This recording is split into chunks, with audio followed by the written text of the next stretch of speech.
मानकासुलिपि अभ्यास number 40 ready start. उपाध्यक्ष महोदय, यद्यपि देखने में यह विधेयक बहुत छोटा सा है, लेकिन अपने आप में इसका बहुत महत्व है।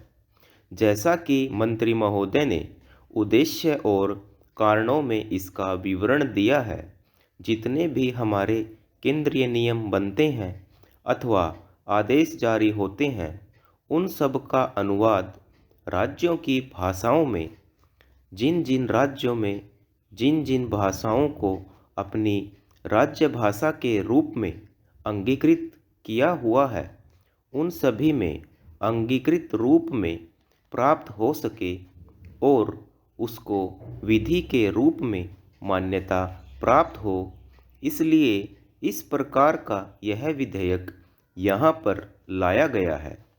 जैसा कि मंत्री महोदय ने बताया, यद्यपि वे राज्य अपनी अपनी राजभाषा में उस प्रकार के अधिनियम और नियम तैयार करते हैं, लेकिन वे अधिकृत विधान माने नहीं जा सकते और हमारे द्वारा जो केंद्रीय अनुवाद होते हैं, उन अनुवादों को भी अगर इस तरह का विधेयक नहीं लाते हैं तो वह भी प्राधिकृत अनुवाद कहे जा सकें।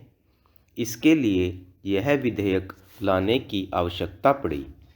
मुझे अत्यंत आश्चर्य है कि हमारे संविधान के अनुच्छेद 8 में 15 भाषाओं को अधिकृत भाषाओं के रूप में मान्यता दी है, लेकिन वित्तीय ज्ञापन के पैराग्राफ 3 में उन्होंने बताया है कि भाषाओं में वह अनुवाद करेंगे। 4 भाषाएं उन्होंने छोड़ी हैं। मैं जानना चाहूँगा कि आखिर वह 4 भाषाएं जो छोड़ी हैं वह क्यों छोड़ी हैं? उनमें अनुवाद करने की आवश्यकता है या नहीं? यदि नहीं तो मंत्री महोदय बताएं कि वह आवश्यकता क्यों नहीं है।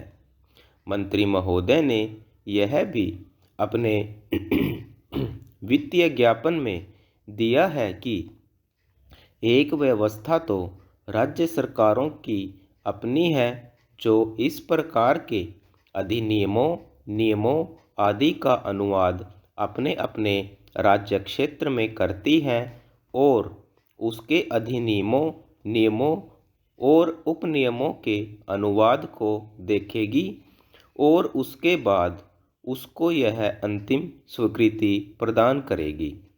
तो क्या इस प्रकार की व्यवस्था नहीं हो सकती जिसमें यह दोहरी व्यवस्था न हो कि राज्य में अलग और केंद्र में अलग हो? यदि हम केंद्रीय स्तर पर ही इस तरह के अनुवाद करें और केंद्रीय स्तर पर किए गए अनुवाद ही अधिकृत अनुवाद माने जाएं और फिर वह राज्यों को भेज दिए जाएं, तो मैं समझता हूं कि दोहरी व्यवस्था की आवश्यकता नहीं होगी कि राज्य सरकार अपने यहाँ पर करें और उसको आप ही अंतिम रूप दें। मंत्री महोदय, इसको भी स्पष्ट करने की कृपा करें।